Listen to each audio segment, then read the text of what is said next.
अस्सलाम वालेकुम। सलीम बुखारी शो से मैं हूं Sara Masood. I hope you are doing good. अमेरिकी सदर डोनाल्ड ट्रंप की जानिब से कल भारत के ऊपर 50% टैरिफ आयद किया गया था, मगर बात यहां ख़त्म नहीं हुई। ट्रंप की जानिब से ये धमकी दी गई है कि अगर भारत ने रूसी तेल की खरीदारी बंद ना की तो उस पर मजीद तजारती पाबंदियां और टैरिफ्स लग सकते हैं।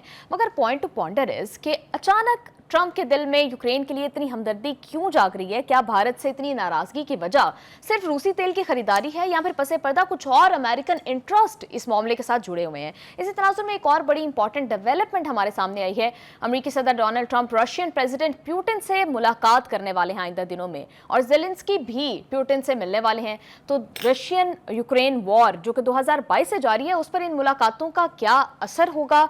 क्या हम ये प्रिडिक्ट कर सकते हैं कि ट्रंप एक और जंग बंद करवाने जा रहे हैं? मगर इसके साथ ही दूसरी तरफ ट्रंप की जानिब से मशरिक़ वुस्ता के ममालिक पर शदीद दबाव डाला जा रहा है कि वो अब्राहम अकॉर्ड का हिस्सा बन जाएं। तो ग्लोबल पॉलिटिक्स बड़े ही दिलचस्प मोड़ पर है। क्या होने वाला है, ये जानने के लिए बढ़ते हैं सलीम बुखारी साहब की जानिब। अस्सलाम वालेकुम बुखारी साहब। अस्सलाम, कैसी हैं आप? सायरा ठीक हैं? मैं बिल्कुल ठीक ठाक हूं बुखारी साहब। भाई साहब, भारत के ऊपर इतने टैरिफ्स लग गए, अभी मजीद लगाने की ट्रंप जो है वो इंडिया दे रहे हैं।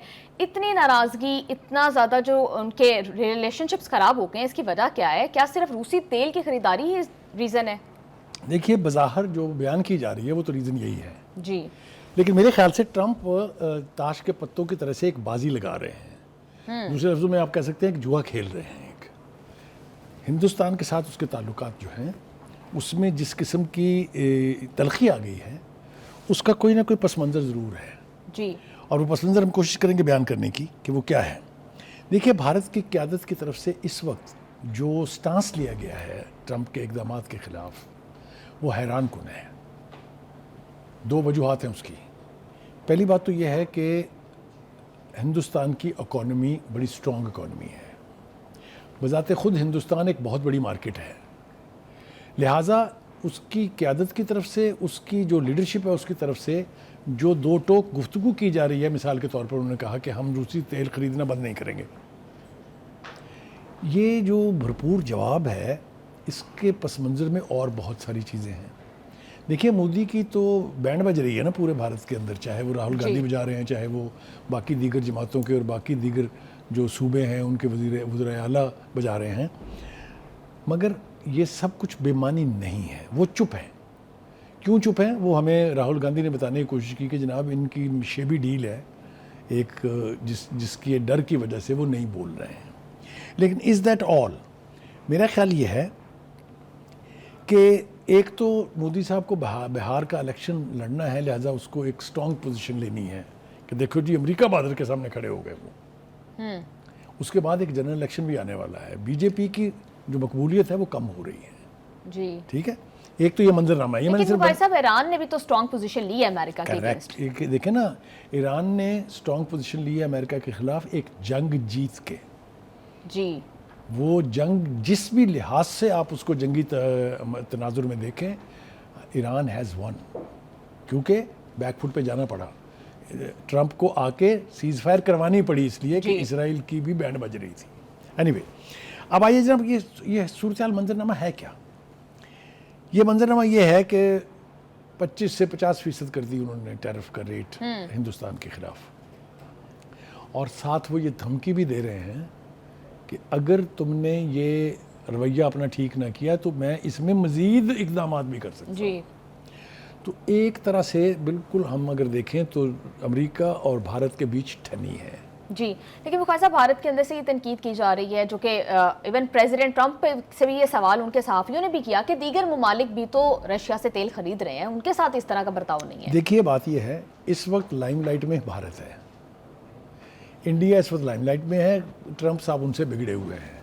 पाकिस्तान के साथ जो उनका दूध उतरा हुआ है, जो मोहब्बत उनकी जाग रही है बहुत ज़्यादा, उसके पीछे भी यही मंजरनामा है कि वो थोड़ा तकलीफ़ पहुँचाना चाहते हैं मोदी को, and wants Modi to come to terms with him. ठीक है जी। क्या कोई ट्रेड डील ब्रेक करना चाह रहे हैं? मैं अर्ज़ करूँ आपसे, देखिए, वो बहुत सारे अमेरिकी मुफाद हैं। पहले बात यहाँ से शुरू हुई थी कि अमेरिका इंडिया को भरपूर मदद दे के खड़ा कर रहा है चाइना के ख़िलाफ़। आई थिंक वो उनका ख्वाब चकनाचूर हो गया। ऐसा कुछ होने नहीं जा रहा है, इसलिए कि न सिर्फ ये कि वो रूस से तेल खरीद रहा है, उसकी चाइना के साथ ट्रेड $100 बिलियन की है, टू वे ट्रेड। और अभी मोदी साहब जा भी रहे हैं वहाँ चीनी से अपने दारुल खुलाफे में, जहाँ वो शंघाई ऑर्गेनाइजेशन की तंजीम का सरबराही इजलास हो रहा है। मुझे यूँ लगता है कि अमेरिका के हाथों हजीमत उठा के या ज़िल्लत उठा के मोदी के पास क्या ऑप्शंस हैं, इस पर हमें बात करनी चाहिए ज़रूर। उसके पास एक तो ऑप्शन ये है कि वो डट के खड़ा हो जाए, रूस को कहे thank you very much, America को कहे थैंक यू वेरी मच, हम तो अपनी नेशनल इंटरेस्ट को मद्देनज़र रखेंगे और जो दिल में आया करेंगे। दूसरा ऑप्शन उनके पास ये है कि वो रशिया और चाइना के और करीब हो जाए। क्या अमेरिका ये बर्दाश्त कर पाएगा? क्या अमेरिका ये होने देगा? क्या ऐसा ना होने देने के लिए हिंदुस्तान की मजीद शामत आएगी? ये सारी चीज़ें जो हैं ये आने वाला और वक्त फिर इस जंग ने भी शायद ये साबित कर दिया है कि जितना ज़्यादा ट्रस्ट अमेरिका भारत के ऊपर करता था वो उतना स्ट्रांग नहीं है। देखें, ये सारी अंदाजे हैं, ये सारे मतलब मफरूज़ात हैं।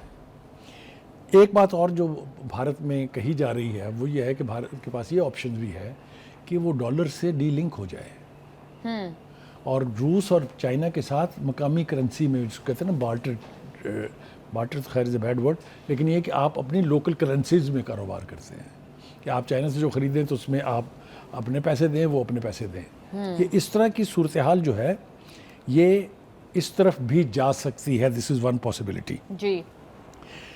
बज़ाहिर तो ट्रंप साहब भारत के ख़िलाफ़ इक़दामात करके हशाश बशाश दिखाई देते हैं, मतलब उनको किसी किस्म की परेशानी भी नहीं है और वो मज़ीद धमकियां भी दे रहे हैं। लेकिन ट्रंप साहब एक तरफ तो कहते हैं कि जी भारत जो तेल ख़रीद रहा है रूस से, उसकी वजह से यूक्रेन के ख़िलाफ़ जो वॉर मशीन है वो स्ट्रेंथन हो रही है जी। लेकिन मुखर्जी साहब अचानक यूक्रेन के लिए इतनी हमदर्दी कैसे जाग गई है उनके दिल में? यही ज़ेलेंस्की जब आए थे, इसलिए कि जो यूक्रेनी सदर हैं वो नाराज़ कर बैठे हैं ना एक दफ़ा। इस वक्त जो है ना दो तरह की गेम चल रही है पूरी दुनिया में। एक तो टैरिफ वॉर है जो ट्रंप ने शुरू की है, दूसरी है मिनरल्स की वॉर। उसके ऊपर भी हम बड़ी तफसील से कोशिश करेंगे अपने नाज़रीन को बताने की।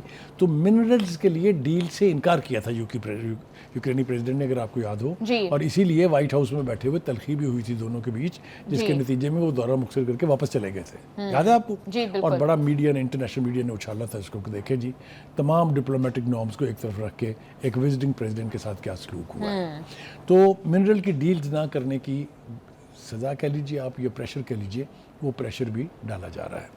दूसरी तरफ हम देखते हैं कि भारत, देखिए भारत के पास जो मर्जी हो जाए, उसके पास इस वक्त ये करीबी ऑप्शन नहीं है कि वो जाके चाइना की गोद में बैठ जाए। चाइना की अपनी रिजर्वेशंस हैं इस हवाले से।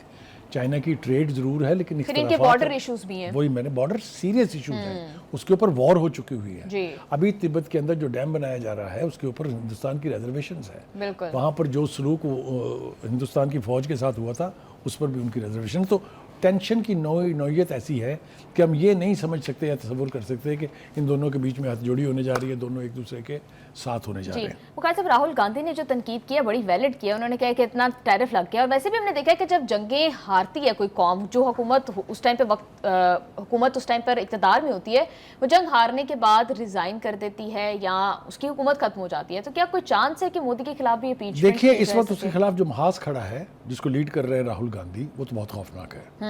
पार्लियामेंट में सुबह से शाम तक हजीमत उठा रहे हैं, दोनों ईवानों में, लोकसभा में भी और राज्यसभा में भी। मोदी साहब की ज़बान बंद है, गुंग है बिल्कुल। उन्होंने उस तनकीद के जवाब में अभी तक कुछ नहीं कहा है। उसकी इस खामोशी को जो राहुल गांधी ने एक्सप्लेन किया है वो और ज़्यादा खौफनाक बात है। वो ये कि कुछ भी डील है जो है, इस हवाले से हम पहले भी उसकी बात कर चुके हैं। देखिए हमारे लिए इस वक्त सूरत हाल बहुत नाजुक है। हमारे लिए इस वक्त, जैसा मैंने कहा कि मोहब्बत ऊद आई है ट्रंप साहब के दिल में, हमें अपना मुफाद भी मद्देनज़र रखना चाहिए। हमें आंखें बंद करके अमेरिका की झोली में नहीं गिर जाना चाहिए जी। जो इस वक्त अमेरिकी पाक अमेरिका तजारती मुआहिदा है, इसकी कुछ अहम तफसीलात सामने आई हैं जी। पहले ख्याल ये था कि वो सिर्फ ऑयल एक्सप्लोरेशन तक बात रहेगी, लेकिन जो तफसीलात सामने आ रही हैं उसमें यह है कि तांबा हो, लोहा हो, एल्युमिनियम हो और दीगर जो धातें हैं जिसके लिए बलूचिस्तान की सरजमीन जानी जाती है, उसके ऊपर भी ट्रंप साहब की नज़र है। और क्यों है ये ज़्यादा अहम सवाल है। वो इसलिए कि इस वक्त पाकिस्तान में मिनरल्स के हवाले से चाइना डोमिनेट करता है। ओवरऑल पूरी दुनिया में अबाउट 60% जो मिनरल्स हैं वो चाइना ये कभी भी अमेरिका नहीं चाहेगा। अमेरिका की कोशिश ये है कि किसी तरीके से पेनिट्रेट करके फर्दर एक्सपेंशन रोकी जाए चाइना की, और जी। उसको कर्टेल किया जाए जितना भी किया जा सके। प्रोग्राम में शामिल करते हैं एक ब्रेक, हमारे साथ रहिएगा।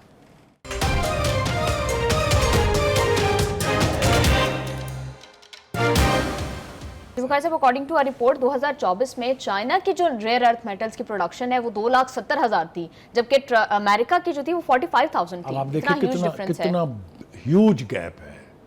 लिहाजा ट्रंप जब से आए हैं, चाहे वो यूक्रेन है चाहे वो पाकिस्तान है, उन सब के साथ मिनरल्स जो है वो उनके एजेंडे के ऊपर टॉप आइटम है। जी। हमने अपना मुफाद देखना है कि हमें कहाँ तक ये सूरत हाल सूट करती है कि हम अमेरिका को दर आने दें, यानी अंदर आने दें, और मिनरल्स तक उसको रसाई दें। ये पाकिस्तान के मिनरल जो हैं, ये एक तो ये कि बलूचिस्तान का सूबा जो है लदा पड़ा हुआ है, इससे कुदरत ने इतना ख़जाना दिया हुआ है कि जिसका कोई शुमार नहीं है, चाहे वो रिकोडिक है, चाहे वो सेंदिक है, चाहे वो कॉपर के रिजर्व्स हैं। इसी तरह KPK के अंदर भी बेपनाह जगह ऐसी हैं जहाँ पर बहुत नेचुरल रिसोर्सेज जो हैं वो हैं। तो अमेरिका रियलाइजिंग के इस रीजन में वो कहीं है ही नहीं, तो उसकी अब तमाम तर भरपूर कोशिश ये है कि किसी तरीके से चाइना को कर्टेल करने के लिए पाकिस्तान के अंदर दाखिल हुआ जाए। इसीलिए जो पाकिस्तान के बारे में बार बार आपको अच्छी हवाएं आ रही हैं वाशिंगटन से, ये किसी गहरी मोहब्बत की वजह से नहीं है। वो कहते हैं ना कि in diplomacy Economic their interest is है। Nothing lasting. जी। ये सारे इकोनॉमिक इंटरेस्ट होते हैं, और अमेरिका और ट्रंप खास तौर से, ही इज़ ए बिजनेसमैन, जी he wants business in everything, बिल्कुल। and which is unlike all previous presidents of the United साहब, States. जैसे आपने भी कहा कि पाकिस्तान को अपना नेशनल इंटरेस्ट जो है उसको देखना चाहिए, तो क्या ऐसे इकदाम किए जाएं कि हम ये मेक श्योर करें कि ये मार्केंटलिज्म की एक वजह ना बने ये रिसोर्सेज? देखिए, इसका तरीका यही है कि हमारी हुकूमत आंखें खोले है। हिंदुस्तान और अमेरिका के बीच जो कुछ हो रहा है यहाँ पर, उसके हवाले से कोई एक्टिविटी आपको नज़र नहीं आएगी। चुप साधे हुए बैठे हैं सारे, सब इस पर खुश हैं कि जी हमारे chief of army staff field marshal Asim Munir जो है वो अमेरिका गए थे, और क्या बात है जी, कमाल हो गई। वो अब दूसरी दफ़ा भी जा रहे हैं। वो मैंने मेरे ख्याल से हम लोगों को बता दें कि जनरल मुनीर साहब 2 महीने में ये उनका दूसरा दौरा होगा, इसी हफ्ते जी वो जा रहे हैं जी। वहाँ पर चेंज ऑफ कमांड है यूनाइटेड स्टेट्स सेंट्रल कमांड सेंटेकॉम की। हाँ जी। ये दूसरा दौरा इतनी जल्दी, और वो भी chief of army staff field marshal Asim Munir का, लोग इसके अंदर भी मायने निकाल रहे हैं। यहाँ हमारे यहाँ बदकिस्मती ये है कि सवाल ये पूछा जाता है कि आप क्या दे के आए हैं, ये कोई नहीं पूछता कि आप लेके क्या आए हैं। देखें, ये जो इंटरनेशनल रिलेशंस होते हैं ये गिव एंड टेक पर हैं। ये मैंने बिल्कुल आपसे कहा कि मैं अमेरिका के प्रेसिडेंट को, ट्रंप को इतबार करने के लिए तैयार नहीं हूँ कि ही इज़ फेयर, बहुत unpredictable personality he is the है। Most unpredictable personality. Yes. ठीक है, तो गज़ा के हवाले से देख लें आप, इसको जिस मर्जी हवाले से देख लें उसको, ही is a person who never stands on. हम तो किसी और को कहते थे ना यू टर्न का बादशाह है, ये भी बादशाह नहीं है तो कम से कम वज़ीर आज़म ज़रूर है। बुखारी साहब, हम अभी बात कर रहे थे कि मोदी पर जो तनकीद हो रही है, बिहार के इलेक्शंस भी आने वाले हैं, तो क्या लगता है कि इस दफ़ा मोदी की उतनी मकबूलियत रहेगी या फिर वो ये इलेक्शंस हार सकते हैं? देखिए, मैंने जो आपसे पहले शुरू में अर्ज़ किया कि ये जो इतना स्ट्रॉन्ग स्टांस लिया गया है अमेरिका के ख़िलाफ़, इसके बैकड्रॉप में यही है कि बिहार बहुत बड़ा सूबा है, वहाँ इलेक्शन होने वाले हैं, और फिर उसके बाद जनरल इलेक्शन होने वाले हैं। तो अगर तो ये मूव है to win over the voters के जी वो बिहार में वो इलेक्शन जीत जाए, या आने वाले इलेक्शन में उनकी पोजीशन स्ट्रॉन्ग हो जाए, इसका सारा दारोमदार ये है कि वहाँ की अपोजिशन अब किस तरीके से मोदी साहब के साथ डील करने लेकिन बुखारी साहब, इंडियन लोग इतने तो समझदार हैं कि उनको नज़र आ रहा होगा कि ये सारी मूव्स जो हैं, ये सारे फैसले उनके लिए नुकसानदेह साबित हो रहे हैं। देखिए, जिस तरह से उनकी स्टॉक मार्केट क्रैश की है। देखिए ये सब इम्पैक्ट वो देख रहे हैं, लेकिन राहुल गांधी की भी तनकीद ये नहीं है कि आप जाके पैरों में बैठ जाएं डोनाल्ड ट्रंप के। वो ये कह रहे हैं खड़े हों मर्दों की तरह से, जवाब दें उनकी बातों का जो वो कह रहे हैं, कौम को बताएं कि आप चुप क्यों हैं। तो ये ऐसा नहीं है कि अपोजिशन जो है वो कह रही है कि आप जाके उनके साथ सुलह कर लें। तो as a nation, as an important country in South Asia, I think that's a at least national stance that the leadership has taken. Bukhari Sahab, क्या इंडिया के पास ये ऑप्शन इंडिया कंसीडर कर सकता है कि वो रशियन ऑयल की खरीदारी जो है उसको कट ऑफ कर दे? उसकी इकोनॉमी पर इसके अगर ऐसा मुमकिन होता तो वो इतना बड़ी पोजीशन नहीं लेते, इसलिए कि वो सिर्फ अपनी ज़रूरियात पूरी नहीं कर रहे हैं, वो यूरोप में वो तेल बेच रहे हैं रिफाइन करके, जिसके ऊपर सख्त एतराज़ ट्रंप को इसलिए है कि पहले वो तेल अमेरिका बेचता था उनको। तो तो उनकी स्पेस में अगर आप डर आएंगे तो ये सब कुछ तो होगा। जैसा मैं पहले कह रहा था कि ये जो मिनरल्स की जंग है, I think in the future another war is going to start and that is that of the minerals. Minerals के हवाले से देखिए, बलूचिस्तान के हमने थोड़ी रिसर्च की, तो ये जो पेपर मेरे सामने पड़ा है ये कहता है कि जी बलूचिस्तान जो है रिचेस्ट इन मिनरल्स है, रिकोडिक है, चागी में, copper and gold. One of the world's largest under developed gold copper reserves. ज़रा इमेजिन कीजिए आप, ये बहुत इंपॉर्टेंट धात है, ये भी कॉपर भी कोई सस्ती चीज़ नहीं है।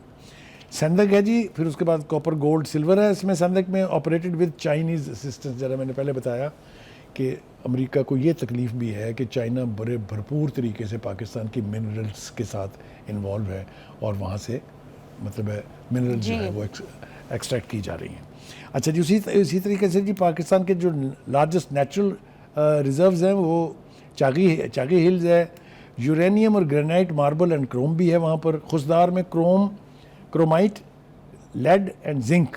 गिलगित बल्तिस्तान, स्कर्दू में, हुंजा में, गिलगित में precious and semi precious stones, topaz, ruby, quartz and वगैरह वगैरह बहुत सारी चीज़ें हैं।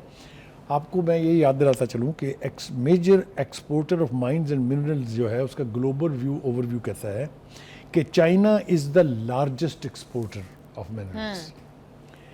मेन एक्सपोर्ट्स जो हैं उनकी है वो rare earth elements REES, over 60% of the global supply. दूसरी तरफ ग्रेफाइट वो जो है और मैग्नीशियम वगैरह, ये सारी चीज़ें जो है मिनरल के हवाले से चाइना जो है इस वक्त दुनिया में टॉप पर है।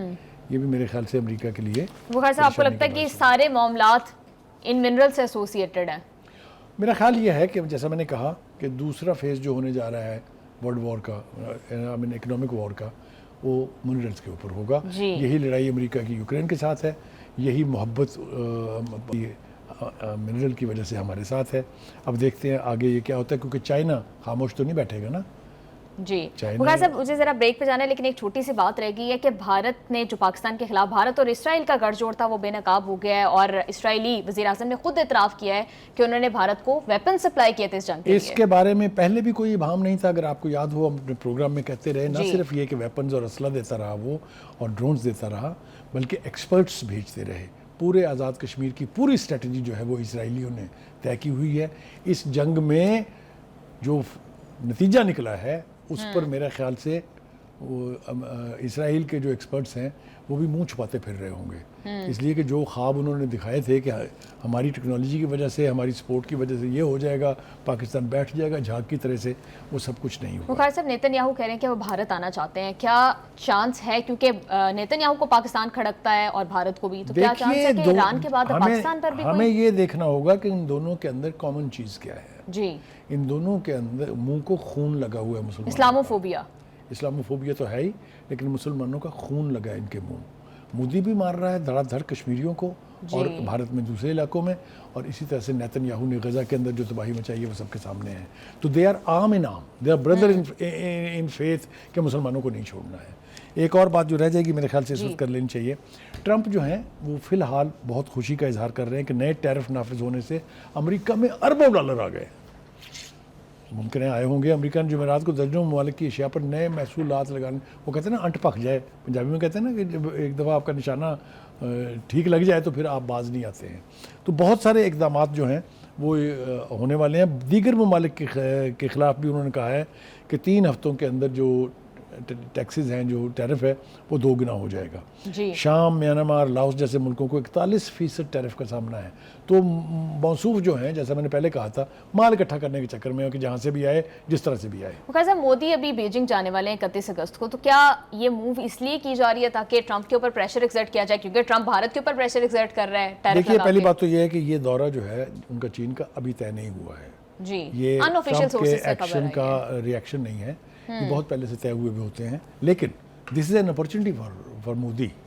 मोदी क्या गुल खिलाते हैं जाके वहाँ, वो तो देखेंगे जब उनकी तकरीर वगैरह सामने आएगी। लेकिन वो यकीनी तौर पे एक मैसेज देना चाहते हैं वाशिंगटन को कि okay dear, do what you like but we have options also. जी ओके वकार साहब, आप बिल्कुल ठीक कह रहे हैं। प्रोग्राम में शामिल करते हैं एक ब्रेक, हमारे साथ रहिएगा।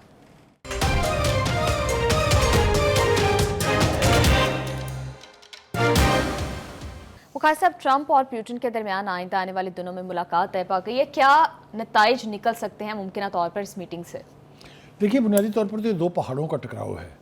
अमेरिका भी सुपर पावर है, रूस भी सुपर पावर है। इश्यूज बहुत सेंसिटिव है, चाहे वो यूक्रेन की जंग है, चाहे वो टैरिफ वॉर है, जो भी इशू इस वक्त ग्लोबल इश्यूज हैं, उनमें दोनों ही अपनी अपनी जगह पर पोजीशन ऑफ स्ट्रेंथ से बात करते हैं। इस ख्वाहिश का इजहार अमेरिका की तरफ से पहले भी 2-3 मरतबा किया गया था, जो पुतिन ने डिनाई किया। उनका मैं नहीं मिलूंगा जब तक ये यूक्रेन के अंदर आप पंगा करते रहेंगे। लेकिन अब ऐसा लग रहा है कि जो अमेरिका हमने ट्रंप के नुमाइंदे टॉप मिले हैं उनसे क्रेमलिन में, तो उसके नतीजे में ये पॉसिबिलिटी दिखाई दे रही है कि दोनों की मुलाकात होगी। हालांकि जगह का ऐलान नहीं किया गया, लेकिन सफारती हल्के कहते हैं कि मुलाकात यूएई में होगी, जी, which is obviously a neutral venue for both. इससे पहले जो है जिनीवा में मुलाकात हुई थी 2021 में जो बाइडेन की और व्लादिमीर पुतिन की। क्या होने जा रहा है इसके बारे में कोई हतमी फैसला तो नहीं हो सकता, इसलिए कि सुपर पावर की जंग है, सुपर पावर के इंटरेस्ट हैं, एक दूसरे से क्लैश है। क्या बातें होंगी इस पर कोई भी यानी स्पेकुलेशन नहीं की जा सकती। क्या रशिया यूक्रेन जंग खत्म हो सकती है इस मुलाकात के नतीजे में? देखिए, अगर तो ये ख्वाहिशात पर बंद हो सकती होती तो अब तक हो गई होती। यूक्रेन को लेके रूस की पोजीशन बहुत स्ट्रांग है। रूस एक तो आपको मालूम है कि तारीखी एतबार से तो ये यूक्रेन और रशिया जुड़े हुए थे ना। अब जो कुछ यूक्रेन में यूरोप करना चाह रहा है या जो अमेरिका करना चाह रहा है, वो रूस के लिए काबिल कबूल नहीं है जी। लिहाजा बात होगी तो पोजीशन ऑफ स्ट्रेंथ से बोलेंगे पुतिन। लेकिन बुखारी साहब, जिस तरह से टैरिफ लगाए जा रहे हैं और जब चीन पे भी टैरिफ लगाने की ट्रंप बात कर रहे हैं कि जो कंट्री रशिया का तेल खरीदती है उस पर टैरिफ लगेगा, तो फिर रशिया पर इस चीज़ का प्रेशर भी तो है। लेकिन देखिए, रशिया के ऊपर ट्रंप टैरिफ लगाने से बाज आए हैं ट्रंप, और उनसे जब पूछा गया कि जी आपने रूस को क्यों एग्जम्प्ट किया, तो उनका अभी ठहर जाए, ज़रा मुलाकात हो जाए मेरी। मतलब ये कि अप्रीहेंसिव हैं वो भी, और अपने जो अंदाज़ा है मेरा, जो आप स्पेकुलेट सेफली कर सकते हैं, वो ये है कि यूक्रेन की जंग किसी न किसी हतमी नतीजे पर पहुंचेगी ज़रूर। या तो ये फैल जाएगी और या फिर ये जंगबंदी होगी। देखिए, एक नई डेवलपमेंट ये है कि जो हेलसिंकी हैं, जो सदर हैं यूक्रेन के, ज़ेलेंस्की, उन्होंने भी इस ख्वाहिश का इजहार ही नहीं किया, बल्कि उन्होंने तो डेट दे दी कि मैं जुमेरात को मिलूंगा व्लादिमीर पुतिन से। अगर वो भी कह रहे हैं कि मैं मिलूंगा, तो पोजीशन स्ट्रांग किसकी है? I think this is 2+2। तो अब देखना ये है कि इस मुलाकात में जो सरबराही इजलास होगा यूएई में, क्या अल्टीमेट नतीजा सामने आता है जी। इस वक्त सूरत हाल बहुत वल्नरेबल है, दोनों अपनी अपनी पोजीशन के ऊपर डटे हुए हैं। Let us see how it is going to end. Bukhari साहब, ट्रंप का क्या इंटरेस्ट है इसके अंदर? देखिए, ट्रंप जो है, एक तो रूसी इन्फ्लुएंस को, जैसे चाइना को कर्टेल करना चाहता है, रूस को भी कर्टेल करना चाहता है। लेकिन अगर ये सोचें तो फिर तो ट्रंप के इंटरेस्ट में ये है कि जंग चलती रहे ताकि रशिया का ध्यान इधर रहे। लेकिन how much is it costing? लोग तंग आ गए हैं यूक्रेन के। उसके सदर ने बिला वजह नहीं कहा कि मैं मिलना चाहता हूं पुतिन से। 2 साल की जंग नर्व्स रैकिंग होती है। हमने देख लिया ना गजा में क्या हुआ जी। तो ये तो सूरत हाल उससे भी वास्ट है, इसलिए कि पूरे का पूरा यूक्रेन वल्नरेबल है, और दूसरी तरफ से वो भी कोशिश करते हैं कि रूस के इलाकों पर जाके जो है ड्रोन से या जहाज़ों से अटैक करें। ये बुनियादी तौर पर दोनों तरफ की अक़वाम के हक़ में नहीं है, जंग बंद होनी चाहिए। लेकिन जो एक अनफॉर्चुनेट कमेंट्री यहाँ करने को दिल चाह रहा है वो ये है कि मेरे ख्याल से अब यूनाइटेड नेशंस को बंद कर देना चाहिए जी। It is ineffective, it is important. पहले मैं ये लफ्ज़ इस्तेमाल करता था OIC के लिए जी। ये नहीं कि मैंने ये अल्फाज वापस ले लिए, मैंने ऐड कर दिया इसमें। United Nation is an important अदारा जी। जो कुछ इसकी नाक के नीचे इसराइल ने अब तक कर दिया है, और जिसके ऊपर बयानों से कुछ नहीं होता। Where is that peace force, United Nations peace force, कहाँ है वो? Why couldn't it come? ये खुराक के मामले के ऊपर तो कम से कम आप अपने बंदे भेज सकते थे वहाँ, लेकिन चूंकि ट्रंप भी चाहता है, ट्रंप और नेतन्याहू गजा के हवाले से, फ़लस्तीनियों के हवाले से एक से हैं। लेकिन मैं एक बात यहाँ वाज़े कर दूँ, ये जंग अगर ख़त्म ना हुई तो ये जंग दुनिया के हर खित्ते, हर मुल्क, हर शहर में फैलेगी जी। इसलिए कि हमास के लोग जो इतनी रेजिस्टेंस दिखा गए 2 साल तक पूरी दुनिया की सुपर पावर्स को, वो जब फैलेंगे तो ये जंग किस किस के घर जाएगी, इसके लिए पुतिन पर मस्ट साहब अगर कोई जंगबंदी माहिदा हो जाता है यूक्रेन और रशिया के दरमियान, तो वो किन नकात पर होगा?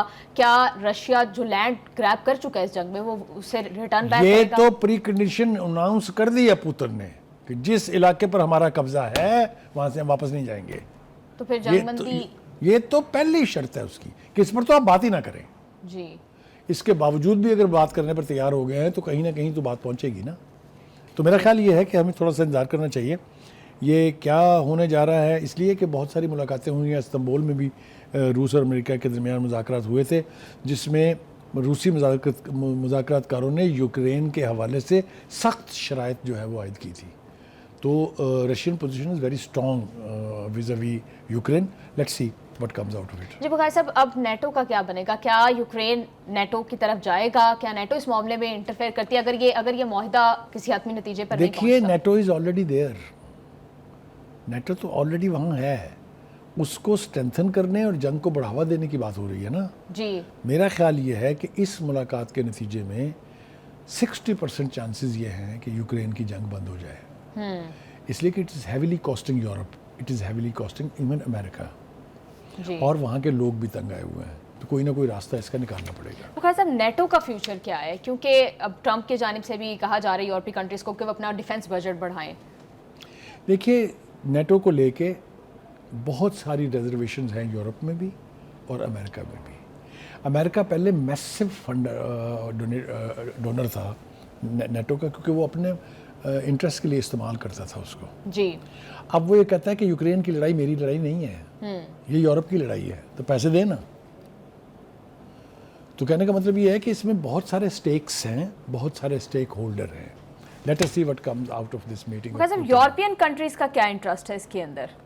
इस वक्त तक जंग को बढ़ावा देने में, जंग को जारी रखने में सबसे बड़ा रोल जो है वो यूरोपीय कंट्रीज़ का है। फ्रांस है, बरतानिया है, जर्मनी है, इन सब का। लेकिन जैसा मैंने कहा, अगर पुतिन और राज़ी हो जाते हैं जंगबंदी के ऊपर, तो Europe will have limited choice. जी बुखारी साहब, आप बिल्कुल ठीक कह रहे हैं। प्रोग्राम में यहाँ शामिल करते हैं एक ब्रेक। स्टे विद अस।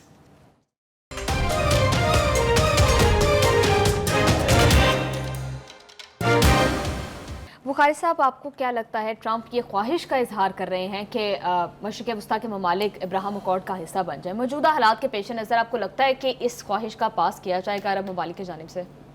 देखिए, पहली बात तो यह है कि ये ख्वाहिश नई नहीं है, बहुत पुरानी है। लेकिन जो इसराइल और ईरान की जंग हुई है उसके बाद से अरब मुल्कों की भी थोड़ी आंखें खुली हैं। वो अब उतने वल्नरेबल नहीं रहे हैं कि अमेरिका ख्वाहिश का इजहार करे और वो अब महलों से निकल के आके उसकी इम्प्लीमेंटेशन कर दें। ऐसी सूरत हाल नहीं है। जी, सऊदी अरब ने जिस तरह से रिएक्ट किया है इस पूरी सूरत हाल के ऊपर, इजिप्ट ने जिस तरह से रिएक्ट किया है, जॉर्डन ने जिस तरह से रिएक्ट किया है, सूरत हाल बदल रही है।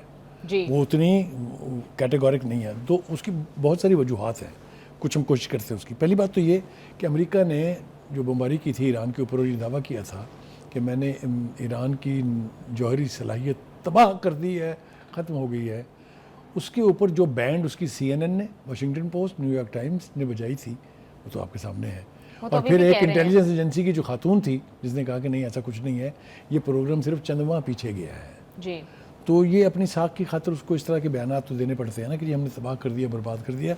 कुछ तबाह बर्बाद नहीं हुआ। मैं दो हवाले देना चाहता हूँ आपको। पहली बात तो ये है कि इसराइल ईरान जंग के फ़ौरन बाद जो इराकची हैं, जो वज़ीर ख़ारजा हैं, जो मसूद पज़ेश्कियान हैं, जो सदर हैं, अली ख़ामेनी जो रहबर इनकलाब हैं, इनके बयानात मौजूद हैं कि हमारी न्यूक्लियर सलाहियत को कोई नुकसान नहीं पहुंचा। क्यों? क्योंकि हमने एंटीसिपेशन ये एहसास से पहले ही मुंतकिल कर दिए थे। जी, उसके बाद एक इंटेलिजेंस की रिपोर्ट आई कि जी सैटेलाइट के ज़रिए देखा गया है कि एक पहाड़ी इलाका है, दूर दराज इलाके में ईरान के, जहाँ एक बहुत बड़ी तनसीब जो है वो बन रही है, और कि ट्रकों के ज़रिए सामान उन दोनों तीनों जौहरी तनसीबात से मुंतकिल होते हुए देखा गया है। लेकिन बुखारी साहब, ये नैरेटिव तो बाद में ईरान की जानिब से बदला भी गया था और उन्होंने देखिए, एडमिट वो किया था कि बहुत नुकसान हुआ। देखिए, उनको मशवरा दिया गया, दिस इज पॉलिटिक्स। जी, उनको कहा गया कि डोंट प्रोवोक, यस, यानी आप अगर किसी Don't को give a कहेंगे ना reason कि for ओ another तेरी war." ऐसी तैसी कुछ नहीं हुआ हमारा, Yeah. तो प्रोवोकेशन है ना, उस प्रोवोकेशन को से बचने के लिए। बट अदरवाइज रशिया वहाँ बहुत बड़ा एटॉमिक प्लांट बना रहा है, आपको पता है ना ये। जी, और अगर न्यूक्लियर सलाहियत उनकी ख़त्म नहीं हुई है और बकौल एक्सपर्ट्स के वो चंदमा पीछे है, तो Iran is going to be an a reality in that region. मैं नहीं समझता न सिर्फ ईरान कि इजराइल अब किसी मुसलमान मुल्क की तरफ देखने की कोशिश करेगा, बिकॉज उन्होंने देख लिया कि इसराइल इज़ वर्नरेबल। जी, ठीक है जी, एक बात तो ये होगी।